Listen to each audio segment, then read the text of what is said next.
कर्मों का फल। एक बार देव ऋषि नारद अपने शिष्य तुंबरु के साथ मृत्युलोक का भ्रमण कर रहे थे। गर्मियों के दिन थे।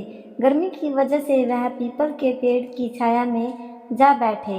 इतने में एक कसाई वहां से 25-30 बकरों को लेकर गुजरा। उसमें से एक बकरा एक दुकान में जाकर मोठ खाने लपक पड़ा। उस दुकान पर नाम लिखा था भागचंद सेठ। दुकानदार का बकरे पर ध्यान जाते ही उसने बकरे का कान पकड़कर 2-4 घूंसे मार दिए। बकरा बैं बैं करने लगा और उसके मुंह में से सारे मोठ गिर पड़े।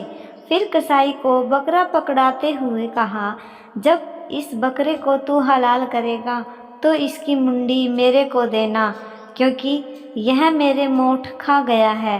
देवऋषि नारद ने जरा सा ध्यान लगाकर देखा और जोर से हंसने लगे। तुंबरु पूछने लगा, गुरुजी आप क्यों हंसे? उस बकरे को जब घूंसे पड़ रहे थे तब तो आप दुखी हो गए थे, किंतु ध्यान करने के बाद आप हंस पड़े। इसमें क्या रहस्य है? नारद जी ने कहा, छोड़ो भी, यह तो सब कर्मों का फल है, छोड़ो। नहीं गुरुजी, कृपया करके बताइए, इस दुकान पर जो नाम लिखा है भागचंद सेठ, वह भागचंद सेठ स्वयं यह बकरा है। यह दुकानदार भागचंद सेठ का ही पुत्र है। सेठ मरकर बकरा हुआ है और इस दुकान ने अपना पुराना संबंध समझकर हक के साथ इस पर मोठ खाने लगा। उसके बेटे ने ही उसको मारकर भगा दिया। मैंने देखा कि 30 बकरों में से कोई दुकान पर नहीं गया, फिर यह क्यों गया कमबख्त? इसीलिए ध्यान करके देखा तो पता चला इसका पुराना संबंध था।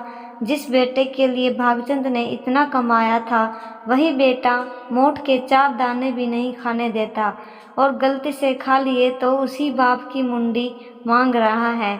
इसीलिए कर्मों की गति और मनुष्य के मोह पर मुझे हंसी आ रही है कि अपने अपने कर्मों का फल प्रत्येक प्राणी को भोगना ही पड़ता है और इस जन्म के रिश्ते नाते मृत्यु के साथ ही मिट जाते हैं। कोई काम नहीं आता। शिक्षा, अपने पाप और पुण्य का हिसाब इंसान को खुद ही भोगना पड़ता है। इसीलिए सैकड़ों हाथों से इकट्ठा करे और हजारों हाथों में बांटे। किसी ने बहुत ही सुंदर कहा है, पुण्य किसी को दगा नहीं देता और पाप किसी का सगा नहीं होता।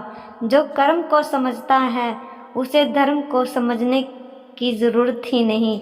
आप सभी का दिन शुभ हो।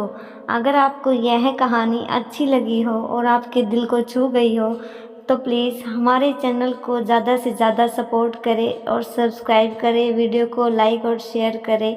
धन्यवाद।